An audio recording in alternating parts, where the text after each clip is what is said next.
Hi friends, welcome to my YouTube channel. గత TET పరీక్షలో ఇచ్చిన మ్యాథమెటిక్స్ ప్రాక్టీస్ బిట్స్ ఇప్పుడు చూద్దామండి. సో మొదటి ప్రశ్న, ఒక సమబాహు త్రిభుజం యొక్క చుట్టుకొలత 3/2 సెంటీమీటర్లు అయినా ఆ త్రిభుజ భుజం సెంటీమీటర్లను అడిగాడండి. సో మనందరికి బాగా తెలుసు, సమబాహు త్రిభుజం యొక్క చుట్టుకొలత ఫార్ములా 3 ఇంటూ భుజము అంటే 3a = వాడిచ్చింది 3/2 సెంటీమీటర్లు కాబట్టి 3 ఒకట్లు కాబట్టి a = 1/2 అండి. So answer second option 1/2. తర్వాత ప్రశ్న, క్రింది వానిలో సరి అయిన ప్రవచనాన్ని గుర్తించండి. జాగ్రత్తగా అబ్జర్వ్ చేయండి. 4 ఆప్షన్స్ను ఇక్కడ ఇచ్చిన వాటిని లక్షణాంశాల ఆధారంగా మనం ఆన్సర్ చేయాలండి. కాబట్టి అన్నీ బాగా అబ్జర్వ్ చేస్తే ఆన్సరు 4th ఆప్షన్, సమాంతర చతుర్భుజాలు అన్నీ ట్రెపీజియంలు. ఇది రైట్ ఆన్సర్ అండి. తర్వాత ప్రశ్న, x = 1/3 అయినా 3x × 3x + 5 - 3 సమాసం యొక్క విలువ ఎంతని అడిగాడు. మనందరికీ తెలుసు, సింపుల్గా x ప్లేస్లో 1/3 పెట్టాలి. అంటే ఇక్కడ 3 × 1/3 x ప్లేస్లో పెట్టాం. అలాగే మళ్ళీ బ్రాకెట్ 3 × 1/3 + 5 బ్రాకెట్లోనే ఉందండి, -3 అండి. ఇక్కడ 3కి 3కి పోయింది, ఇక్కడ కూడా 3కి 3కి పోయింది. ఇదంతా 1 అండి. 1 × 1 + 5 అండి. ఇదంతా 1 + 5. సో ఇక్కడ 6 వచ్చింది.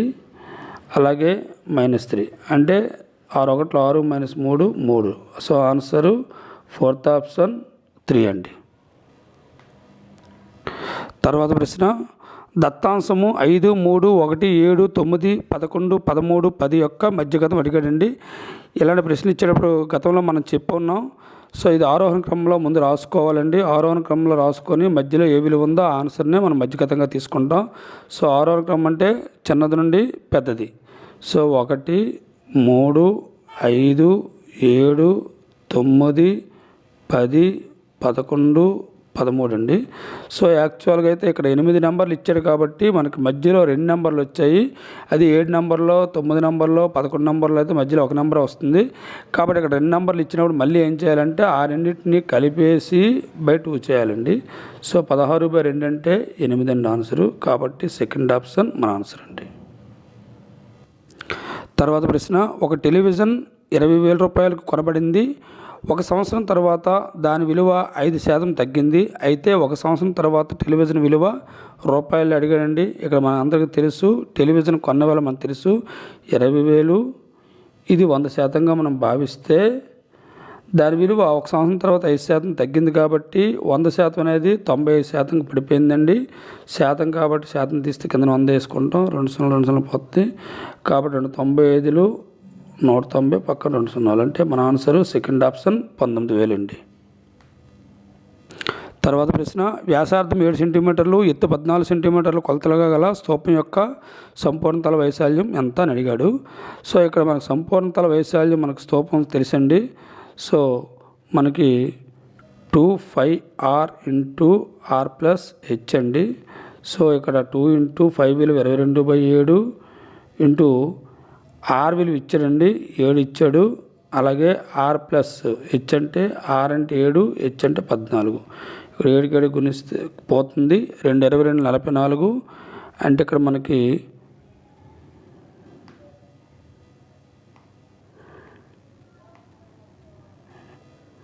44 × 21 అండి. సో 21 4 84. సో 4 8 21 4 84 8 92. సో మన ఆన్సరు సెకండ్ ఆప్షన్ 924. తర్వాత ప్రశ్న, a² + ab - 6b² / a - 2b అని అడిగాడు. సో ఇక్కడ మనం బాగా అబ్జర్వ్ చేస్తే ఫస్ట్ బీజీ సమాసం ఉన్న a² + ab - 6b² 2 లబ్ధంగా రాసుకుంటే -6 ఇంటూ ఇక్కడ ఏ గుణకం 1 కాబట్టి -6. దాన్ని ఎలా రాయొచ్చు అంటే AB ఉండాలి 3 × 2 అంటే ఒకదానికి మైనస్ పెట్టాలి కాబట్టి ఇక్కడ ప్లస్లో ఉండాలి కాబట్టి దీన్ని ఎలా రాయొచ్చు అంటే a² + 3ab - 2ab - 6b². ఇక్కడ మనకి ఏ కామన్ తీసుకుంటే a + 3b ఉంటుంది. ఇక్కడ కూడా a + 3b వేసుకుంటాం. సో ఇక్కడ కామన్గా ఇది సరిపోయింది కానీ ఇది సరిపోవాలి కాబట్టి మైనస్ 2bని తీసుకుంటాం. ఇక్కడ మనకి ఏం మిగిలిందంటే బాగా అబ్జర్వ్ చేయండి, a ప్లస్ 3b కామను, ఒక దగ్గర ఏ మిగిలింది, ఇంకో దగ్గర మైనస్ 2b మిగిలింది. So divided by a minus 2b అన్నాడు కాబట్టి అది కూడా వేసుకుంటే దీనికి పోతే a ప్లస్ 3b మిగులుతుంది. కాబట్టి మన answer 4th option. So answer is 4th option, a plus 3b. తర్వాత ప్రశ్న అండి, చాలా ఇంపార్టెంటు. 3 వరుస ధన పూర్ణ సంఖ్యల లబ్ధాన్ని ఎల్లప్పుడూ భాగించే సంఖ్య ఏదని అడిగాడు. మనం ఏదైనా 3 వరుస సంఖ్యలు తీసుకోండి, 1 2 3, ఆ మూడింటిని గుణించండి 6. 6ని ఏది భాగిస్తుందంటే 6 భాగిస్తుంది మీకు కింద వాటిలో. లేదండి నేను ఎలా తీసుకున్నానంటే 2 × 3 × 4 వరుస తీసుకోండి, 2 3 6, 6 4 24, 24ని కూడా 6 భాగిస్తుంది. అలా ఏది మీరు తీసుకున్నా, సో 3 × 4 × 5, సో ఇది 60, 60ని కూడా 6 భాగిస్తుంది. కాబట్టి మన ఆన్సరు 3rd ఆప్షన్ 6. తర్వాత ప్రశ్న, ఒక రాంబస్ వైశాల్యం 2024 చదరపు సెంటీమీటర్లు మరియు దాని కర్ణములలో ఒక దాని పొడవు 46 సెంటీమీటర్లు అయినా రెండవ కర్ణం పొడవు ఎంత అని అడిగాడు. మనకు ఆల్రెడీ రాంబస్ యొక్క వైశాల్యం ఇచ్చాడు. మన లెక్క ప్రకారం రాంబస్ వైశాల్యం ఫార్ములా ఆఫ్ d1 d2 అంటే కర్ణము 2 కర్ణాల లబ్ధము ఇంటూ 1/2. సో మనకి ఇచ్చింది 2024 కాబట్టి సో ఆఫ్ d1 ఒకటి 46 ఇచ్చాడు, d2 మనకు కావాలి. సో ఇక్కడ మనకి 2 23లు కాబట్టి 23 ఎంతలో 2024 లెక్కేస్తే 23 88. So answer 2nd option 88. So formula వస్తే ఈజీ అయిపోతుందండి. తర్వాత ప్రశ్న, ఒక వ్యక్తి ఒక పాత ఫ్యాన్ను 560 రూపాయలకు కొని 40 రూపాయలతో మరమ్మతు చేయించాడు, అంటే బాగు చేయించాడండి. దానిని 660 రూపాయలకు అమ్మితే లాభశాతం ఎంత అంటే ఇక్కడ కొన్నదే కాకుండా మరమ్మతు చేయించింది కూడా కొన్నదంతా సమానమే. ఇక్కడ మనకి 560 రూపాయలు ప్లస్ 40 రూపాయలు, ఆడు కొన్నది 600 కొన్నాడు, కానీ వాడు అమ్మింది మాత్రం 660 రూపాయలకి అమ్మాడు. సో ఇక్కడ ఎంత లాభం అంటే 60 రూపాయల లాభం. దేని మీద వచ్చింది లాభం అంటే 600 మీద వచ్చింది ఇంటూ 100. సో కట్ చేస్తే 61 10. సో వాడికి వచ్చిన లాభం ఎంత అంటే లాభ శాతం 10% వచ్చిందండి. So answer 1st option 10. తర్వాత ప్రశ్న, భూమిపై గల సముద్రపు నీరు 135,30,00,000 క్యూబిక్ కిలోమీటర్లు. ఈ సంఖ్య ఘాతాంక రూపంలో రాయమన్నాడండి. సో ఇక్కడ మనం బాగా అబ్జర్వ్ చేస్తే ఎన్ని సున్నాల ముందు ఎన్ని సున్నాలు ఉన్నాయో అన్ని సున్నాలు పోవాలంటే అది ఘాతాంక రూపంలో మారిస్తే 10² అనుకోండి 2 సున్నాలు పోతాయి, 10³ అంటే 3 సున్నాలు పోతాయి, అలా పోతాయి. కాబట్టి ఇక్కడ 6 సున్నాలు పోవాలంటే 10⁶ ఉందండి. కాకపోతే ఇక్కడ 1353 అనేది ఉండి ఇంటూ 10⁶ ఉంటే రైట్ ఆన్సర్ అయ్యి ఉండేది. కానీ ఇక్కడ ఆప్షన్స్ కూడా మనం బాగా చెక్ చేసుకుంటే 10⁹ ఒకసారి చెక్ చేయండి. ఇక్కడ 1 2 3 4 5 6 7 8 9 అంటే 1 వరకు వచ్చేస్తుంది. 1.353 × 10⁹. సో మన ఆన్సరు క్లియర్గా 4th ఆప్షన్ అండి. మిగిలిన ఆప్షన్ చూడండి, 1st option wrong. 2nd option 7 డిజిట్లు రావాలంటే 7 నెంబర్లు పోయిన తర్వాత 135 అదే 135.3 × 10⁷ అయితే సరిపోయి ఉండేది, కానీ 13 ఇచ్చాడు కాబట్టి ఇది తప్పండి. అలాగే నెక్స్ట్ది కూడా 13.53 × 10⁸ ఇచ్చుంటే సరిపోయి ఉండేది, కానీ 1 పాయింట్ ఇచ్చి ఇది తప్పండి. కాబట్టి మన ఆన్సర్ 4th ఆప్షన్ అండి. జాగ్రత్తగా అబ్జర్వ్ చేయండి, ఈ మోడల్లో ఒక ప్రశ్న ఖచ్చితంగా ఇస్తున్నాడు. తర్వాత ప్రశ్న, 1 metre plus 1 centimetre plus 1 millimetre విలువ ఎంత అంటే మనకు బాగా తెలుసు 1 మీటర్కి ఎన్ని మిల్లీమీటర్లు. ఫస్ట్ చిన్న దాంట్లోకి మనం కన్వర్ట్ చేసేద్దాం. సో 1 మీటర్కి ఎన్ని మిల్లీమీటర్లు అంటే 1000 మిల్లీమీటర్లు. అలాగే 1 సెంటీమీటర్కి ఎన్ని మిల్లీమీటర్లు అంటే 100 మిల్లీమీటర్లు. కాబట్టి 1 ఇక్కడ మనం 1 0 1 1 అంటే 1101 1101.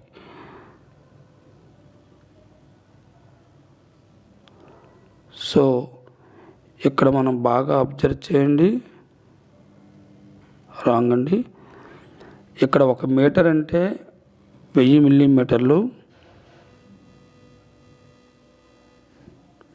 1 సెంటీమీటర్లకి 10 మిల్లీమీటర్లు, ఇది 1 మొత్తం కలిపితే 1011 అండి. Second option right answer. తర్వాత ప్రశ్న అండి, ఒక వృత్తరేఖా చిత్రంలో 3 సెక్టార్లు ఎక్స్, వై మరియు జెడ్లను కలిగి ఉంది. అందులో సెక్టార్ జెడ్ యొక్క కేంద్రీయ కోణం 80 డిగ్రీలు అయినా సెక్టార్లు ఎక్స్ మరియు వైల యొక్క మొత్తం కేంద్రీయ కోణం ఎంత? ఇక్కడ బాగా అబ్జర్వ్ చేయండి. ఒక సర్కిల్ తీసుకోండి. ఇక్కడ ఏంటంటే ఇక్కడ 3 సెక్టార్లు ఇచ్చాడు. సో ఒకటి ఆల్రెడీ 80 ఇచ్చాడు, మిగిలిన రెండింటిని మొత్తం అడిగాడు. మనకు ఆల్రెడీ సర్కిల్ తెలుసు. సర్కిల్ యొక్క కోణాలు మొత్తం కావలిస్తే ఖచ్చితంగా 360 డిగ్రీలు ఉంటుంది. One circle has been 360 degrees. కాబట్టి 1 80 కాబట్టి మిగిలింది ఎంత ఉంటుందంటే, సో 360 80 తీస్తే ఫోర్త్ ఆప్షన్ 280 అండి. తర్వాత ప్రశ్న, 11 కేజీలు 11 గ్రాములు. సో 11 కేజీలు 11 గ్రాములు అంటే 11,011 గ్రాములు డివైడ్ బై 11. సో 11 ఒకటి 11, ఇంకేది దించడానికి లేదు కాబట్టి 0కి 0 మరొక 0, ఎందుకంటే ఇంకో వాల్యూ దించుకోరు కాబట్టి 11 ఒకటి 11. సో మన ఆన్సర్ వచ్చేటప్పటికల్లా సెకండ్ ఆప్షన్ మన ఆన్సర్ అండి.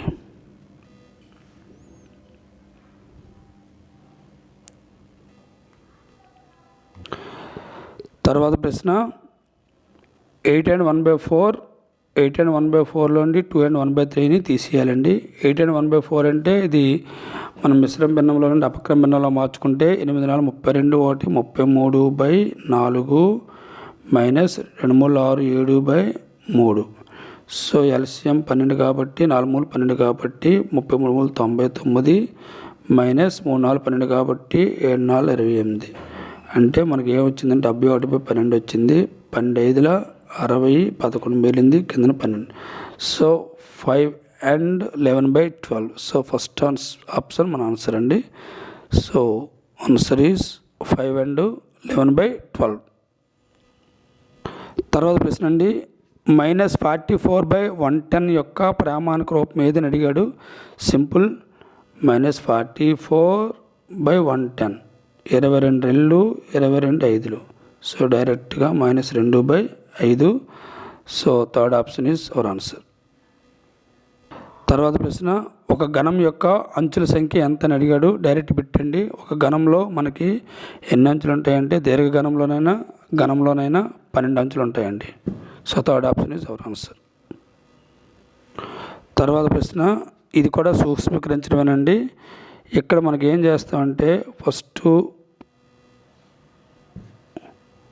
40+2/4 యువతలు ఉంచుదాం. అవతల ఉన్న -2t + 3/3ని అవతలు తీసుకొస్తే +2t + 3/3 = 6గా ఉంచండి. 4 మూలు 12 కాబట్టి ఎల్సిఎం తీసుకోండి. 4 మూలు కాబట్టి 3ని దీంతో గుణించాలి, 4ని దీంతో గుణించాలి. కాబట్టి 3 4 12t + 6. అలాగే ఇక్కడ 4 రెళ్ళు 8t + 12 = 6 అండి. అంటే 20t + 18 = 6 12 అడ్డంగా చేసి 72 అండి. అంటే 20t = 18 వద్దకు వెళ్తే 72లో 18 తీస్తే 54. So t = 54/20. సో కట్ చేస్తే 2 27లు 2 10లు.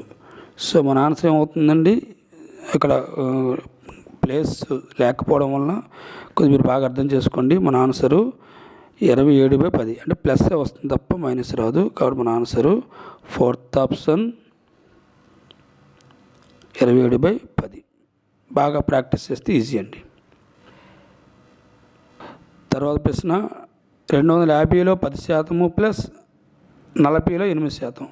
అంటే ఎప్పుడైనా సరే లో అన్నాడు కాబట్టి ఈజీ అండి. 250 × 10% అంటే 10/100 ప్లస్ 40 × 8/100. కట్ చేయండి. ఇక్కడ ఈ 2 సంవత్సరాలు పోతే ఇక్కడ 25 మిగిలింది. ఇక్కడ డైరెక్ట్గా ఒకదానితోనే కట్ చేయండి. 432/10 అంటే 3/2 3.2. సో ఇక్కడ మనకి 28.2 వస్తుందండి. సో మన ఆన్సరు సెకండ్ ఆప్షన్ 28.2. తర్వాత ప్రశ్న ఏ ఈక్వల్స్ టు బీ క్యూబ్ అయినా అని అడిగాడు. సో ఏ ఈక్వల్ బీ క్యూబ్ కాబట్టి బీ క్యూబ్ ఈక్వల్ టు ఏ అండి.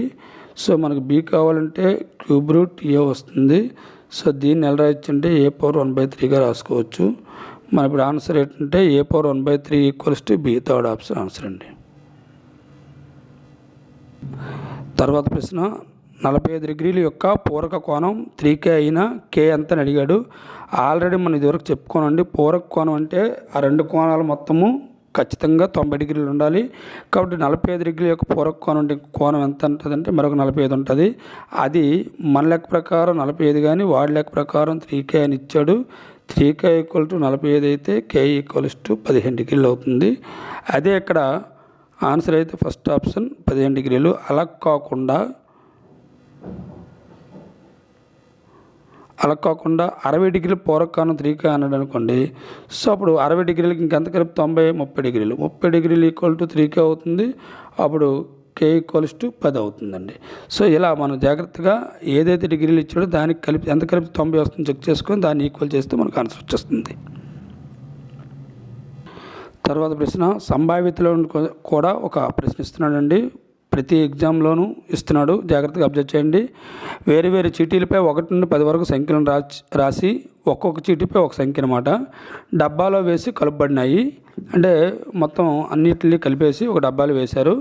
యాదృచ్ఛికంగా ఒక చీటీ తీయబడింది. అంటే అనుకోకుండా ఒక చీటీ ఎవరితో తీయించారు. అయితే అది 5 కంటే తక్కువ సంఖ్య రావడానికి సంభావ్యత ఎంత? 5 కంటే తక్కువ సంఖ్య రావాలంటే మన లెక్క ప్రకారం 10 సంఖ్యలే కాబట్టి 5 కంటే తక్కువ ఉన్నవి 4 ఉంటాయి. అంటే 1, 2, 3, 4 అంటే మనకు 4 ఆప్షన్లే ఉన్నాయండి. అది ఎన్ని ఆప్షన్లకి 10 నెంబర్లు కాబట్టి సో 2 2 2 5. సో సంభావ్యత ఎంత అంటే 2/5. సో థర్డ్ ఆప్షన్ ఆన్సర్ అండి. తర్వాత ప్రశ్న చాలా ఇంపార్టెంట్ ప్రశ్న. ఈ సూక్ష్మీకరణ కూడా చాలా ఈజీగా ఉన్నట్టుంటుంది కానీ తప్పు చేసే అవకాశం ఉంటుంది, జాగ్రత్తగా చూడండి. ఇక్కడ ఫస్ట్ మనకు బాడ్ మాస్ రూల్ తెలుసు, బ్రాకెట్లో ఉంది ముందు కంప్లీట్ చేయాలి. సో తర్వాత హాఫ్, తర్వాత డివిజను, తర్వాత మల్టిప్లికేషను, తర్వాత ఎడిషను, తర్వాత సబ్ట్రాక్షను. ఇక్కడ మనం అబ్జర్వ్ చేస్తే ముందు బ్రాకెట్లో ఉన్నవి ఏది ఉన్నా ముందు కలిపేద్దాం. అంటే కలిపేసి ఉన్నాయి కాబట్టి అన్నింటిలోనూ అక్కడ ఛాన్స్ బ్రాకెట్ చేస్తే మనకి 16 వస్తుందండి. 4 4 4 4. ఇక్కడ మనకి డివైడెడ్ బై 8 లేవు కాబట్టి ఓన్లీ ప్లస్ ఉంది కాబట్టి కలిపిస్తాం. డివైడెడ్ బై ఇప్పుడు 4 చేస్తే దీని విలువ 4 వస్తుంది. ఇక్కడ అలాగే ఇక్కడ కింద చూడండి, మనం పైలాగే కిందన కూడా 3 3 3 కలిపేసి 9/3 వేయకూడదండి. ఎందుకంటే ఇక్కడ ముందు డివైడెడ్ బై ఛాన్స్ ఇవ్వాలి కాబట్టి బ్రాకెట్ లేదు కాబట్టి ఇక్కడ 3 + 3 + 3/4 3. సో కట్ చేస్తే 3 3 అంటే ఇక్కడ పైన ఏమొచ్చింది 4 వచ్చింది, కిందన 3 3 1 7 వచ్చింది. So answer 4/7. చాలామంది ఏం చేస్తారంటే అక్కడ 16/4 4, కిందన 3 9/3 3 కాబట్టి మనకి 4/3 ఫస్ట్ ఆప్షన్ ఉంటుంది. మనం గాబరాలో ఆన్సర్ తప్పు చేసే ఛాన్స్ ఉంది, జాగ్రత్తగా చేయాలి. తర్వాత ప్రశ్న 14 సెంటీమీటర్ల వ్యాసార్థం గల వృత్తాకార పలకం యొక్క పరిధి ఎంత? సో ఇక్కడ మనకు తెలుసు వృత్తాకార పరిధి అంటే మనకి 2πr.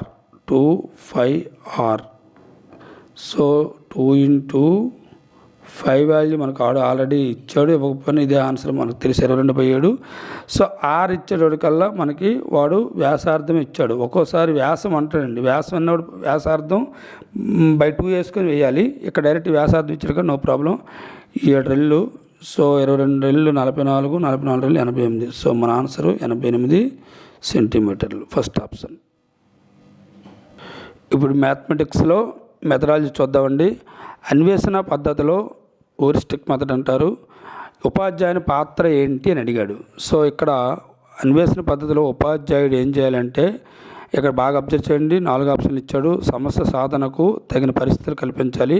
అతని పరిస్థితులు మాత్రమే కల్పించాలి తప్ప అతను చొరవ చూపకూడదు. రెండో చూడండి, సమస్య సాధనలో పూర్తి చొరవ చూపాలి. పూర్తి చొరవ చూపితే అది ఉపాధ్యాయ కేంద్రీకృత పాత్ర అయిపోతుంది, విద్యార్థి కేంద్రీకృత పాత్ర కావాలి కాబట్టి సెకండ్ ఆప్షను తప్పండి. సో అలాగే ఫస్ట్ ఆప్షను జాగ్రత్త చూడండి.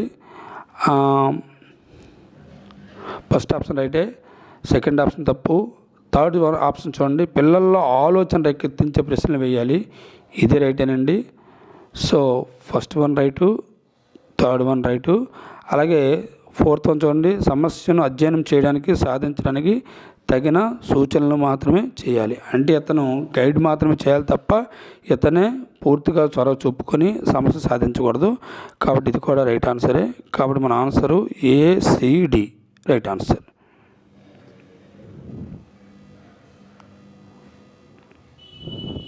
Answer second option ACD. తర్వాత ప్రశ్న, కృత్య పద్ధతి ప్రకారం అబాకస్ను ఉపయోగించి లెక్కించడం అనేది. ఇక్కడ బాగా అబ్జర్వ్ చేయండి. మన ఆన్సరు ఇది ఒక అబాకస్ అనేది ఉపయోగించి లెక్కించడం అనేది ఫోర్త్ ఆప్షన్ సాంకేతిక కృత్యం, సాంకేతికంగా చేయాలండి ఇది. తర్వాత ప్రశ్న, 324 × 7 అంటే గుణించడం, గుణకారాలు సంబంధించి గణనకు గణిత పేటికలో ఉండే ఉత్తమమైన సామాగ్రి ఏది? ఇక్కడ పూసల చట్రం, డామినో కార్డులు, ఘనాకార కడ్డీలు, నేపియర్ పట్టీలు ఇచ్చాడు. మన గుణకారం అంటే మనకు అందరికి గుర్తొచ్చేది ఫోర్త్ ఆప్షన్ నేపియర్ పట్టీలు. ఆన్సర్ నేపియర్ పట్టీలు. తర్వాత ప్రశ్న, ప్రభ అనే 5వ తరగతి విద్యార్థిని సంఖ్యలను పోల్చడానికి greater than, less than, equal వంటి గుర్తులను ఉపయోగించడం ద్వారా కింది విద్యా ప్రమాణం సాధించబడింది. ఇక్కడ మనం ఈవిడ పోల్చింది కాబట్టి ఏది ఎక్కువ, ఏది తక్కువ, ఏది ఈక్వల్ అనే దాన్ని వ్యక్తపరిచింది కాబట్టి మన ఆన్సర్ థర్డ్ ఆప్షన్ వ్యక్తపరచడం. తర్వాత ప్రశ్న, క్రింది వారిని పరిశీలించి సరైన ప్రవచనాలను గుర్తించండి. సో ఇక్కడ మనం బాగా అబ్జర్వ్ చేయండి. ఫస్ట్ ఆప్షన్ మూల్యాంకనం అనేది ప్రక్రియకు ఉద్దేశించబడింది, మదింపు అనేది ఫలితానికి ఉద్దేశించబడింది. అలాగే మూల్యాంకనం అనేది ఫలితానికి ఉద్దేశించబడింది, మదింపు అనేది ప్రక్రియకు ఉద్దేశించబడింది అన్నాడు. సో ఇదివరకు ఆల్రెడీ ఈ టైప్ ప్రాబ్లమ్స్ చేసాము. సో ఫైనల్ ఫలితం రిజల్ట్ అనేది మూల్యాంకనం సంబంధించింది కాబట్టి సి రైటేనండి. అలాగే మదింపు అనేది ప్రక్రియకు ఉద్దేశించబడింది అంటే మనం కొంత సమయం తర్వాత కొంత బోధించి దాన్ని మళ్ళీ మదింపు చేయడం అనేది ఉంటుంది కాబట్టి ఈ మదింపు అనేది ప్రక్రియకు ఉద్దేశించబడింది, ఇది రైట్ అండి. కాబట్టి మన ఆన్సర్ సెకండ్ ఆప్షన్ సిడి. చివరి ప్రశ్న అండి, క్రింది ప్రవచనాలలో ఒకటి బోధనా లక్ష్యాల లక్షణాలకు చెందనది అని అడిగాడు. అది ఏదని అడిగాడు. ఆప్షన్లో జాగ్రత్తగా అబ్జర్వ్ చేయండి. ఫస్ట్ ఆప్షన్ అవి పూర్తి వాక్య రూపంలో రాయబడతాయి, రైట్ అండి, ఇది రైటు. అలాగే వానిలో విషయ సంబంధ భాగం మాత్రమే ఉంటుంది, ఇప్పుడు మాత్రమే విషయ సంబంధం మాత్రం ఉండదండి. సో ఇక్కడ లక్ష్యాలు ఉంటాయి, ఉద్దేశాలు ఉంటాయి, భావనలు ఉంటాయి, అన్నీ ఉంటాయి కాబట్టి ఇది తప్పండి. సో ఇదే మన ఆన్సర్ అవుతుంది. అలాగే ఇవి పూర్తి నిర్ధారితాలు, ఇవి పూర్తిగా నిర్ధారించబడతాయి, ఇది రైటేనండి. అలాగే ఇవి సాధింపదగినవిగా ఉంటాయి, సాధింపదగినవి ఉంటేనే బోధన లక్ష్యాలు అవుతాయి కాబట్టి ఇది రైటేనండి. కాబట్టి మన ఆన్సర్ వచ్చేటికల్లా సెకండ్ ఆప్షన్ ఆన్సర్ అండి. Thank you friends, thank you for watching.